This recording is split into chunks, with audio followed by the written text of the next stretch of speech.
Shalom saudara-saudara yang dikasihi oleh Tuhan Yesus Kristus. Berjumpa kembali dengan Renungan Kristen pada hari ini. Sebelum kita membaca dan merenungkan kebenaran firman Tuhan, mari kita berdoa. Bapa di surga, terima kasih untuk firman-Mu. Kami akan membaca dan merenungkan kebenaran firman-Mu. Buka hati dan pikiran kami supaya kami mengerti, memahami firman-Mu. Terlebih mampukan kami dengan kuasa Roh Kudus supaya kami bukan hanya sebagai pendengar, tetapi kami juga mau menjadi pelaku firman dalam kehidupan kami. Di dalam nama Tuhan Yesus kami berdoa mengucap syukur untuk firman-Mu. Haleluya. Amin.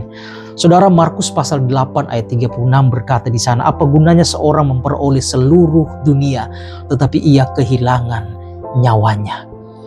Tema kita pada hari ini yaitu keberhasilan yang sejati.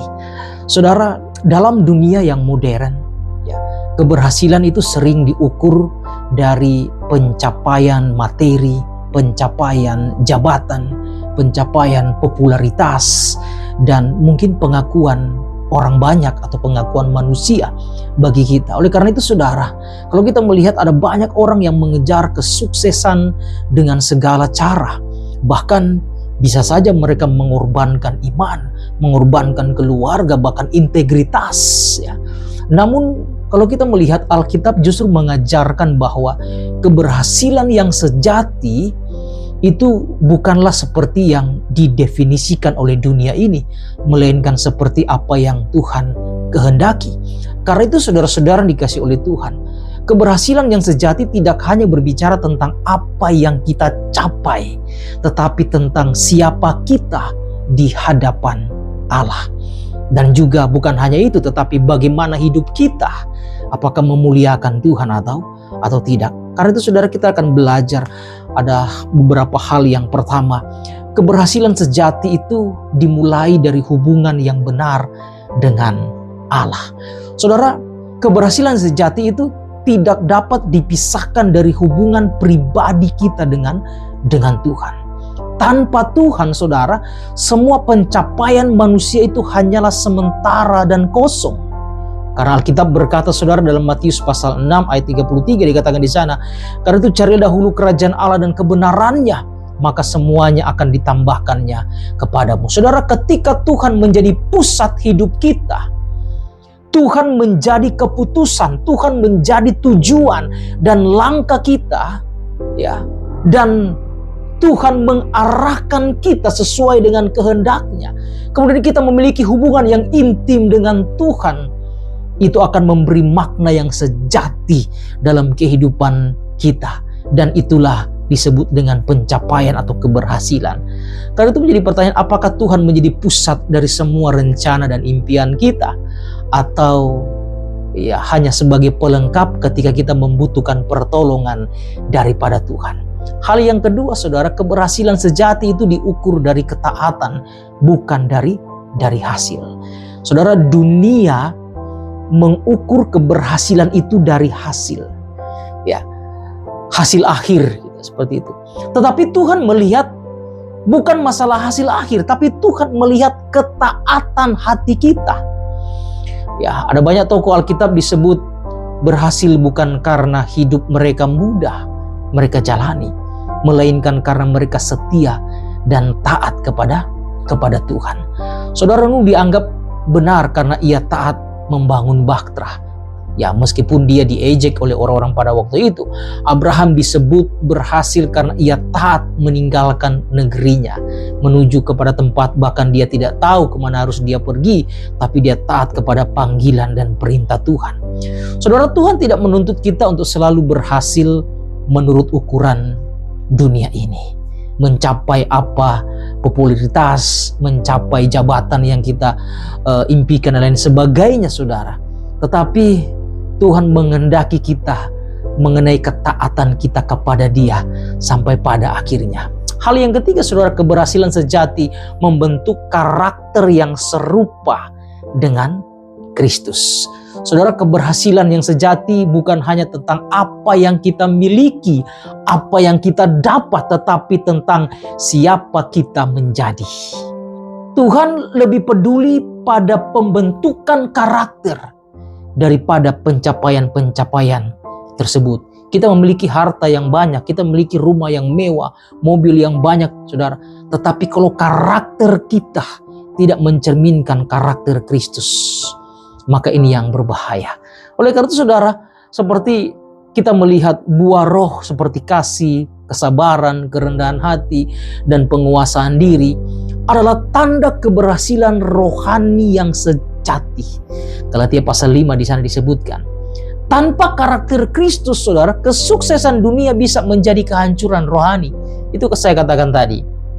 Ketika kita memiliki segala sesuatu, ya, apa yang kita kerjakan mungkin dengan kerja keras dan kita ingin mencapai sesuatu, apa yang kita inginkan dan semua sudah tercapai, tanpa kita memiliki keberhasilan rohani, itulah kesabaran, kerendahan hati, kasih, penguasaan diri, dan lain sebagainya, maka kesuksesan dunia ini akan menjadi kehancuran rohani kita. Ya, saudara, apakah proses hidup kita atau proses hidup yang kita jalani membuat kita semakin serupa dengan Kristus, ataukah justru proses hidup kita akan membawa kita semakin jauh dari Tuhan? Saudara, hal yang keempat, keberhasilan sejati itu adalah keberhasilan yang memberkati orang lain. Keberhasilan sejati tidak bersifat egois. Tuhan memberkati kita agar kita menjadi berkat bagi sesama. Dalam Kejadian pasal 12 ayat 2 dikatakan di sana, Tuhan berkata kepada Abraham bahwa ia akan diberkati. Supaya apa? Supaya lewat dia juga bangsa-bangsa diberkati, atau dia menjadi berkat.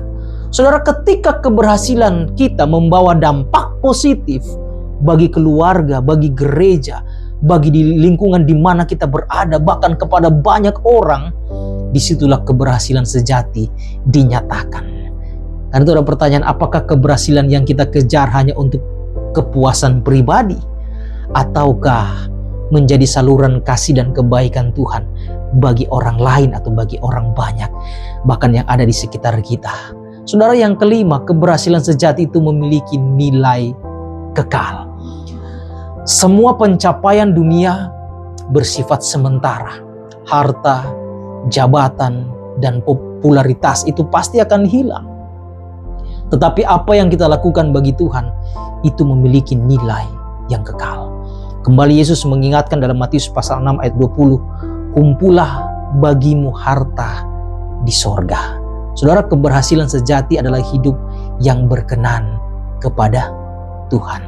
Ya, hidup yang berkenan kepada Tuhan dan menghasilkan buah yang bertahan sampai pada kekekalan.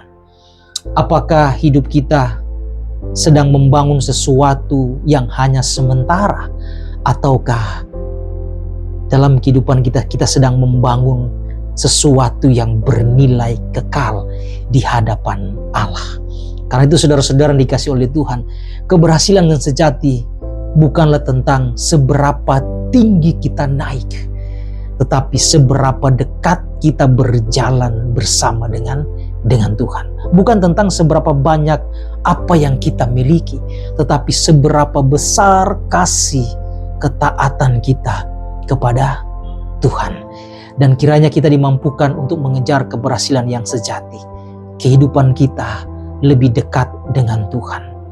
Kemudian intimasi kita dengan Tuhan terus berlanjut, karena itu mengerjakan sesuatu yang kekal. Karakter kita diubahkan sehingga karakter Kristus ada dalam kehidupan kita.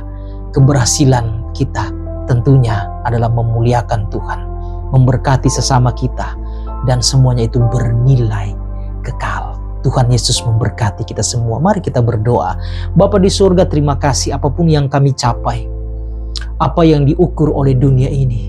Tetapi satu hal bagi kami, ketika keberhasilan itu tidak memuliakan Tuhan, itulah karakter hidup kami, maka semuanya akan menghancurkan semua iman kami. Oleh karena itu Tuhan, berkati kami supaya keberhasilan yang sejati, itulah kami taat kepada Tuhan.